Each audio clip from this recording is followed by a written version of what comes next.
Olá, boa noite. Mais um dia de chuva, alagamentos e trânsito complicado na região metropolitana do Recife.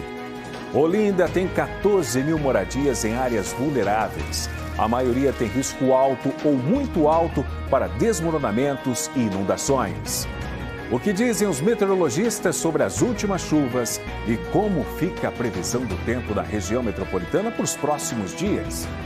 Justiça mantém pena de Sarei Corte Real pela morte do menino Miguel. Ela foi condenada pelo crime de abandono de incapaz. Ao vivo, a movimentação no cais José Estelita. O trânsito mudou definitivamente para a construção de um novo parque. E uma expressão artística presente nas periferias do Recife. Pinturas e desenhos deixam os comércios mais atrativos.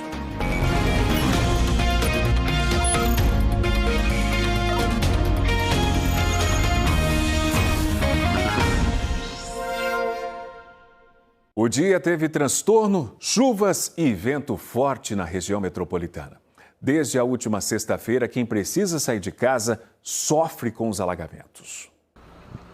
Na rua Cosme Viana, no bairro de Afogados, zona oeste do Recife, uma árvore caiu atingindo a parte de trás deste carro que estava estacionado. A rua ficou completamente interditada. No fim da manhã, funcionários da Enlurb cortaram a árvore e retiraram os galhos e os troncos. Ninguém ficou ferido e a rede elétrica da região não foi atingida. Ainda no bairro de Afogados, a Estrada dos Remédios e as ruas próximas ao mercado ficaram alagadas. Carros passaram com dificuldade no sentido da Ilha do Retiro. Este trecho da BR-101, no bairro da Iputinga, ficou alagado principalmente na pista local, no sentido norte. Em Olinda, pedestres e motoristas tiveram que enfrentar alagamentos em vários trechos da Avenida Senador Nilo Coelho, conhecida como Segunda Perimetral. O trânsito ficou complicado para quem seguia para o bairro de Peixinhos. E olha só como ficou a rua Elídio Cavalcante Macedo, em Peixinhos. Moradores disseram que o problema começou na última sexta-feira. Vai fazer 8 dias, sexta-feira, aqui tá cheio d'água a rua. Todinha assim. Mesma situação na rua Humberto de Lima Mendes, em Bairro Novo. No bairro de Pau Amarelo, em Paulista, na rua Maceió, este carro ficou preso em um buraco. A rua estava cheia de lama e água. Um sufoco. Além da chuva, o vento forte na região metropolitana tem chamado a atenção. Hoje cedo, durante o Bom Dia Pernambuco, o guarda-chuva usado pela repórter Bianca Carvalho foi destruído pela ventania enquanto ela fazia uma participação ao vivo no jornal. A cena inusitada repercutiu nas redes sociais. Muita gente comentou que já passou por situações parecidas. De acordo com o Climatempo, as rajadas de vento no Grande Recife podem chegar a 60 quilômetros por hora. E a PAC informou a previsão para os próximos dias no Grande Recife e também explicou como está o nível dos rios. A previsão ainda é de chuva, né? Chuva com intensidade fraca a moderada ao longo do dia. Chuva mais fraca aí no período da manhã, mas já para tarde chuva pode haver pancadas de chuva moderada, né? Esse início de julho estamos com chuva aí dentro do esperado, né? O fenômeno é a perturbação que tem no campo do vento, que forma ondas, que às vezes a gente chama distúrbio ondulatório de leste, onda de leste, né? Nos últimos dias foram emitidos vários avisos hidrológicos para os rios de Pernambuco, indicando alerta, né, e a possibilidade de inundação de algum deles.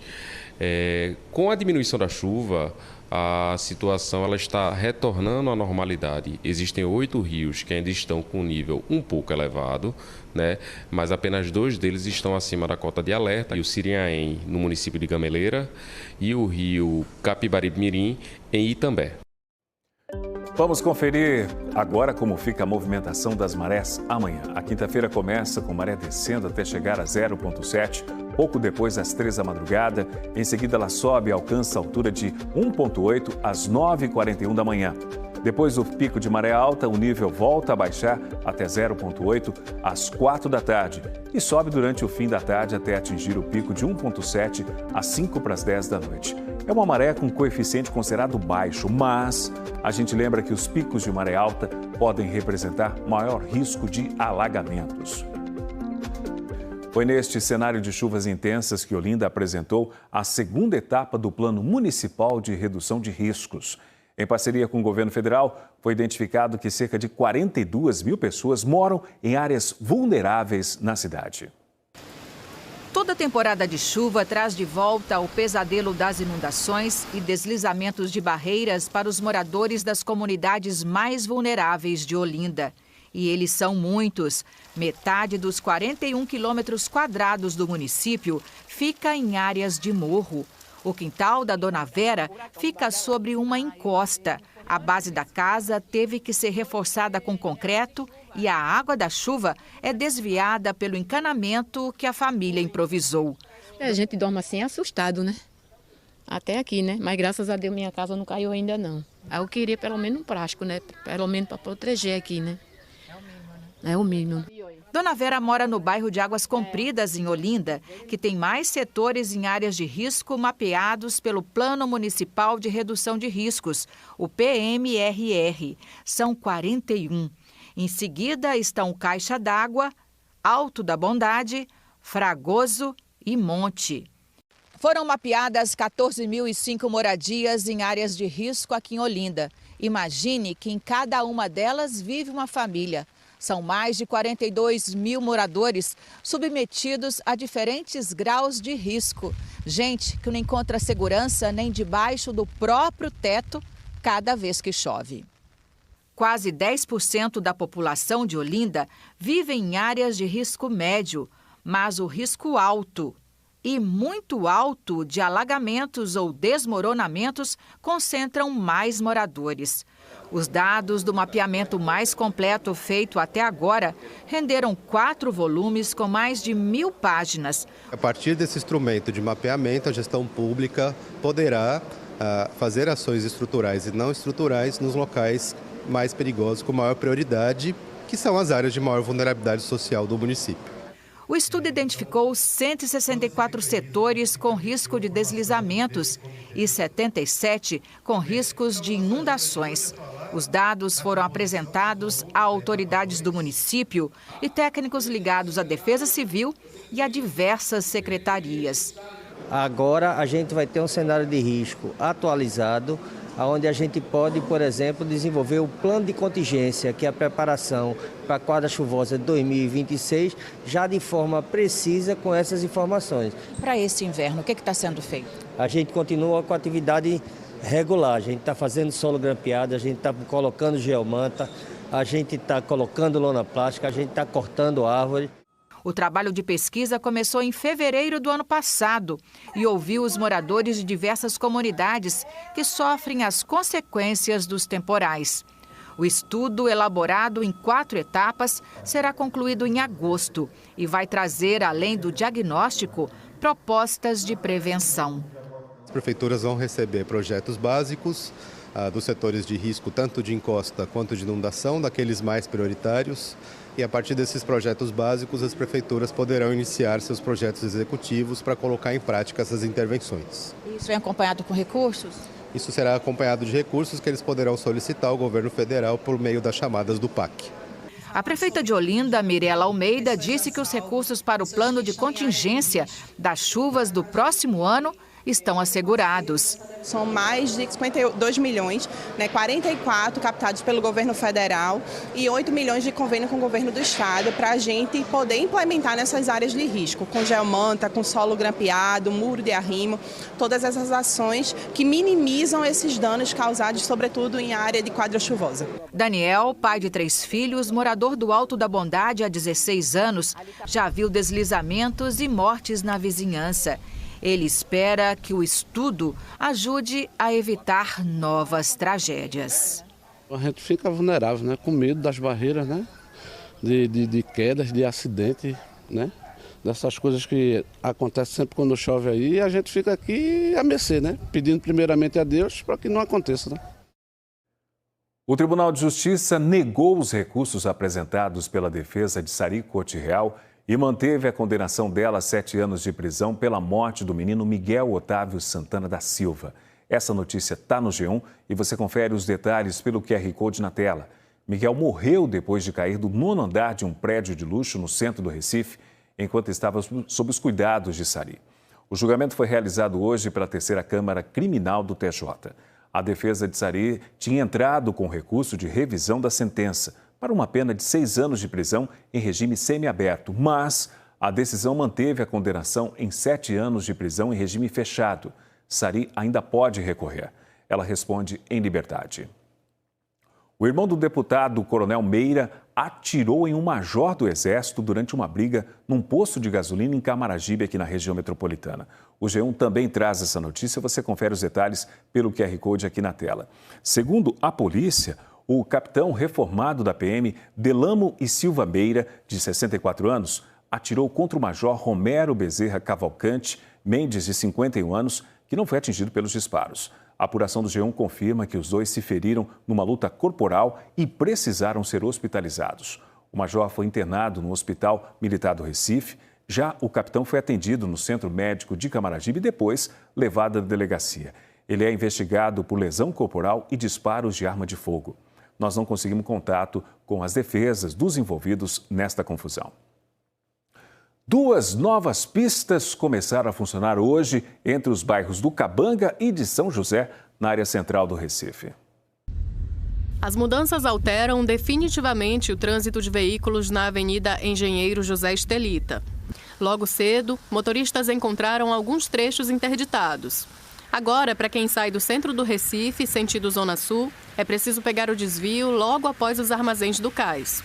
Já os motoristas que vêm no sentido oposto, o desvio é logo após o Cabanga Yacht Clube. Ter atenção a essa nova circulação, porque antes aqui no Cais José Estelita era reto e com 2 faixas de circulação. Agora passamos para 3 faixas de circulação por sentido. Antes, quando você entrava nesse trecho, você basicamente não tinha como fazer retornos. Agora sim haverá tantos retornos para você voltar para o centro, como retornos para você voltar para a Boa Viagem, entre essas 2 vias. Manteremos a fiscalização eletrônica para essas vias. A fiscalização eletrônica, inclusive, com adequação de velocidade. E a limite passará a ser 50 km por hora. As mudanças foram necessárias para viabilizar a construção de um parque com mais de 33 mil metros quadrados. A previsão é de que ele fique pronto em junho do ano que vem. O Parque da Resistência Leonardo Cisneiros leva o nome do professor universitário que morreu em 2021, aos 44 anos. Ele foi símbolo do movimento Ocupe Estelita. Em 2014, ativistas ocuparam o terreno ao lado dos armazéns do Cais para tentar impedir a construção de prédios de luxo. O parque não constava na versão original do projeto e foi incluído após anos de protestos e contestações judiciais. Aqui atrás, onde eram as faixas de tráfego, seja no sentido centro, seja no sentido sul, essas 2 elas vão se transformar em área verde, ou seja, num grande parque voltado para a população, que poderá utilizar mais um espaço em que você pode ter a convivência com sua família. Veja no mapa alguns detalhes dessas mudanças de hoje. No sentido Zona Sul, os motoristas vão pegar a nova avenida Senador Francisco Pessoa de Queiroz. No caminho, tem uma possibilidade de retorno para o centro. No sentido contrário, a avenida continua sendo a Engenheiro José Estelita, mas numa nova pista. Há 2 possibilidades de retorno para a Zona Sul do Recife. Nessa área também vai ser construído o Parque da Memória Ferroviária, no limite com a Avenida Sul. Luna Markman está num dos pontos de desvios implementados hoje e vai mostrar a movimentação por lá, porque é volta para casa, muita gente circulando. Com essa novidade a partir de hoje. Luna, boa noite para você, seja bem-vinda.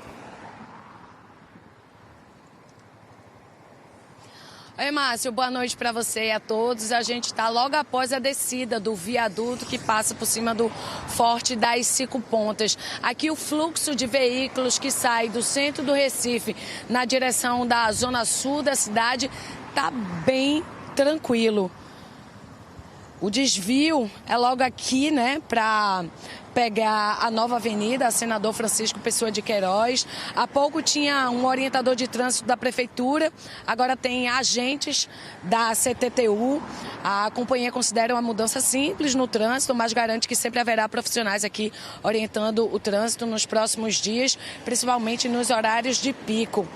Ali a gente vê, vou pedir agora então para o Bruno Campos mostrar então o outro lado, o outro sentido da pista, que é já no sentido contrário, né, da Zona Sul para o centro do Recife. A avenida aqui continua sendo chamada de Engenheiro José Estelita, só que a pista nova, não é uma pista nova, né? Ela continua com o mesmo nome. Mas vamos lá, o trânsito também bem tranquilo por aqui. Hoje não teve ocorrências, tá? Conversei com os agentes da CTTU. Eles até acreditam que essa mudança pode diminuir o número de acidentes, porque as curvas forçam a diminuição da velocidade, inibe também rachas que eram bem frequentes até então aqui nessa faixa. Márcio, com você no estúdio. E é importante aí, né, o controle de velocidade, 40, 50 km por hora, nesse novo trecho lá, né, nesse trecho do bairro de São José. E os contribuintes pernambucanos têm uma nova oportunidade para quitar dívidas fiscais com descontos de até 100% nos juros. O Gustavo Ferreira traz para a gente as informações. Essa nova etapa do Dívida Zero, que foi lançada hoje pela Secretaria da Fazenda de Pernambuco, agora vai abranger mais impostos, aumenta o número de parcelas, ou seja, mais oportunidades para os contribuintes que estão em débito resolverem pagarem essas dívidas. O Wilson José de Paula, secretário da Fazenda aqui de Pernambuco, vai trazer mais detalhes. Secretário, com relação agora a essa nova etapa, quais impostos podem ser renegociados? Bom, estão abrangidos no Dívida Zero 2.0, o ICMS, o IPVA, o ICD e a taxa de bombeiros nessa nova versão. O ICD tem uma especificidade? O ICD tem uma especificidade, nós dividimos ele, fizemos um marco temporal das dívidas anteriores a 2014 e posterior a 2014, né, reduzindo aí o próprio principal do imposto até 1% e até 2%. Com relação ao parcelamento, o número de parcelas também aumentou? O número de parcelas aumentou, na verdade dobrou. Né? Nós tínhamos opção na primeira versão de 60 parcelas, agora passamos para 120, com o intuito de dar uma oportunidade para o contribuinte para que ele possa fazer a sua avaliação da capacidade de pagamento. Como é que fica o escalonamento dos descontos e qual é o desconto máximo que o contribuinte em débito pode ter? Outro aspecto importante, nós aumentamos esse escalonamento, então nós teremos lá o pagamento à vista com 95% de desconto, pagamento até em 12 parcelas, 80% de desconto e na sua última escala, lá com 120 parcelas, um desconto de 50%.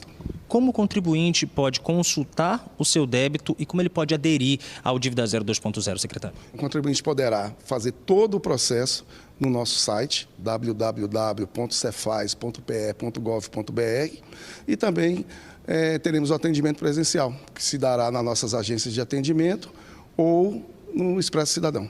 Reforçando então para o contribuinte que está em débito, quem tiver dívida precisa resolver porque se não pagar tem implicações. Tem implicações, poderá ser inscrito em dívida ativa, e a dívida ativa gera restrições na relação dele com o Estado, eventualmente um protesto dessa dívida e aí causando também restrições na vida privada das pessoas e eventualmente uma execução fiscal. Muito obrigado, secretário, pelas informações. Voltamos ao estúdio.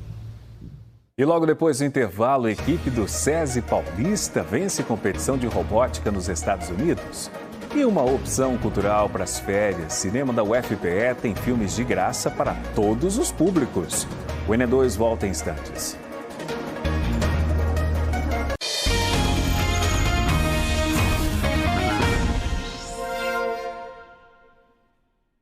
Estudantes pernambucanos foram os vencedores de uma competição internacional de robótica nos Estados Unidos. O grupo chegou nesta madrugada trazendo a medalha de ouro e muito orgulho. Carregando conhecimento e as cores de um país orgulhoso, o robô vencedor se exibe para um lado e para outro. A equipe é composta por 6 estudantes do SESI Paulista e 2 técnicos. No fim de junho, o time participou do First Tech Challenge em Kentucky, nos Estados Unidos. Eles competiram com mais de 60 equipes e o resultado...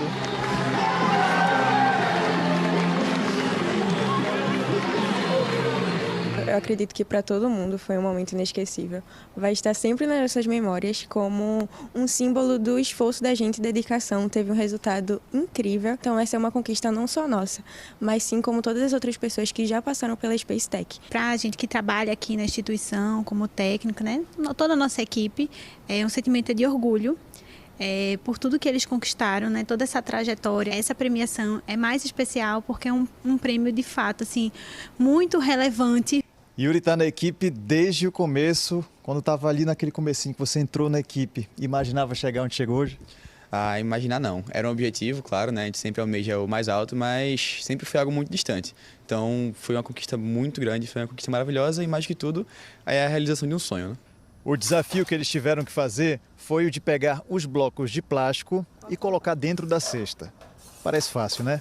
Mas tem toda uma engenharia por trás disso. Vem a parte de prototipagem 3D, onde a gente cria a peça e depois a gente imprime ou realmente faz essa peça à mão e constrói todo o robô. Depois tem a parte de programação, que é onde vem a vida do robô, basicamente. E aí tem toda a parte da programação para que ele faça a ação específica. Os estudantes são do 3º ano do ensino médio, que já conta com aulas de robótica na grade curricular. A equipe tem 2 anos. Os alunos fizeram uma seleção para participar do time de robótica. O robô é construído com peças de alumínio, MDF e feitas por impressão 3D, desenhadas pelos próprios estudantes. O prêmio conquistado pela equipe é o maior da categoria. E mais importante que isso, são as oportunidades que ele pode criar. Descobri o que eu queria ser por causa da robótica, né? Hoje eu quero me formar em engenharia de controle e automação, que é basicamente continuar trabalhando com robôs. Ser campeão de uma competição de tão alto nível, tão grande a nível internacional, é algo muito pesado, é algo importante. Então, é ainda mais um incentivo ainda maior para continuar nessa área, porque tem dado frutos e eu espero que no futuro consiga se tornar algo ainda maior. Parabéns a toda a equipe. Com traços feitos à mão, artistas populares enfrentam a tecnologia e são símbolo de criatividade afetiva nas ruas do Recife. Anderson herdou da família esse comércio de chaves e carimbos na Praça da Várzea, no Recife. E quando assumiu, há 5 anos, trocou o nome e botou uma caricatura dele na parede. Quando tem entregas de serviços ou carimbos, eu digo sempre aos clientes, olha, é onde tem o meu rosto lá na parede e tal, não tem erro não. Virou referência. Super, agregou. Quem fez o letreiro e a caricatura com spray e rolinho de tinta foi o artista urbano Pichote. Vários desenhos em quiosques e food trucks ao redor da praça têm a assinatura dele, que aprendeu a grafitar ainda na época de escola. Eles dizem que quer apoiar o artista, né? Em apoio ao artista e muitas vezes por ser mais barato do que uma gráfica, né? Para fazer a adesivagem sai bem mais barato. Essas palavras e desenhos feitos à mão são chamados de gráfica popular pelos estudiosos do design. Uma tradição antiga no mundo todo, que começou com pessoas que tinham um bom domínio das técnicas de pintura, mesmo sem formação na área.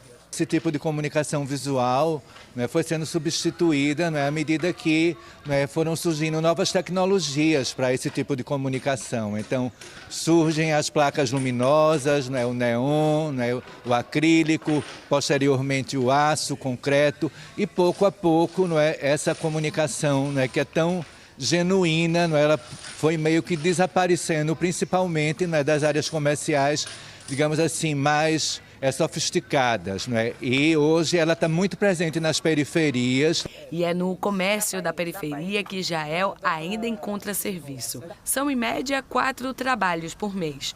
Foi ele quem fez marca, letreiro e desenhos neste depósito de água no bairro da Iputinga, no Recife. E Jael trabalha com gráfica popular há mais de 40 anos. Aprendeu sozinho a desenhar e pintar. Seus traços de variados estilos e cores estão em escolas, igrejas e lojas na cidade toda. O estilo de letra que o cliente pedir, nós como pintoletistas, nós temos que estar a par daquilo ali que ele pediu, E também vem as cores, O colorido chama muita atenção, Letreiro de várias formas. Aí o cliente geralmente ele gosta de sair. Uma coisa que chama bem atenção, que vai buscar de longe, E quanto mais repertório, mais chance tem de dar certo, Exatamente. Quanto mais repertório, mais dá certo, porque a gente trabalha com muito amor também, sabe? Rosalina acha que essa fachada mais popular combina com o comércio familiar. Ele é mais convidativo, é mais simples, chama a atenção das pessoas. E a gente que lida com o cliente, no boca a boca, no popular, então eu acho que chama mais o cliente. A gráfica popular permanece viva, cheia de identidade e criatividade. A gente sabe que Depois que surgiu a gráfica, o nosso trabalho ele caiu, né? Caiu um pouco. Mas ainda existem pessoas que gostam desse tipo de trabalho, né? A mão livre, letreiros, desenhos. Aí isso aí ajuda a gente, pintor-letrista, artista de rua, né? Ajuda muito. É um trabalho único, né? Não vai se repetir em outro lugar, é feito à mão naquele momento ali, uma inspiração, cada local é uma inspiração diferente, né? Nós temos grandes especialistas, grandes abridores de letras, né, que têm o domínio dessa técnica, né, então que eu acho que não só agrega valor para o ponto comercial, mas para a própria cidade, porque isso é uma manifestação cultural, tá certo? Então faz parte da nossa cultura. Então a gente deve preservar, valorizar, não é? E o cinema da Universidade Federal de Pernambuco está com uma programação especial para as férias escolares. Tem filmes para todas as idades. O repórter Mário Carvalho mostra ao vivo. Boa noite, Mário. Oi, Márcio. Boa noite para você, boa noite a todos. A gente está ao vivo aqui na sala de projeção para não atrapalhar o filme. Dai Santos vai mostrar aqui o que está rolando agora. O filme acabou de começar. De hoje até sábado tem filmes para todos os públicos, todos os dias. São sempre 3 sessões por dia. Às 2 horas da tarde são filmes infantis, 5 horas da tarde filmes para adolescentes e às 7 horas da noite para o restante do público. O filme que está passando agora é Piedade, com Fernanda Montenegro, que trata da construção de um porto de petróleo. Vou conversar com Hélio Pajeú, que é diretor de artes da Superintendência de Cultura da UFPE. Que tipo de filmes são exibidos aqui, né? Assim, falando de gênero. Boa noite. Boa noite. A gente tem uma programação composta por filmes variados, gêneros variados, com comédias, com dramas, com animações, voltados para o público infantil, adolescente e adulto. Os ingressos são de graça? Como é que faz para pegar? A programação é toda gratuita. É um projeto de férias que funciona em janeiro, julho. Tem uma programação de oficinas que funcionam no Centro Cultural Benfica, lá no centro do Recife. E a programação da Mostra de Cinema aqui, ela é completamente gratuita e a curadoria é feita de forma colaborativa, de modo que a comunidade indicou em janeiro desse ano os filmes que queriam ver nessa edição agora de julho. Programação importante para as crianças, para os adolescentes, para os adultos, né? Nesse momento aí que muita gente está de férias. Exatamente. A ideia do projeto é aproximar a comunidade dos equipamentos culturais da universidade e promover o lazer, mas também a fruição e a inicialização nas linguagens artísticas. Então, as sessões infantis, por exemplo, elas são acompanhadas de oficinas que tratam de linguagens artísticas que têm a ver com o filme que foi exibido. Hoje a gente teve uma oficina de inicialização aos jogos teatrais e amanhã de gibi. Fica então essa opção. Muito obrigado, boa noite. Essa opção de lazer aí, Márcio. Volto com você. Obrigado, Mário. E nós ficamos por aqui. Para você, uma boa noite e até amanhã.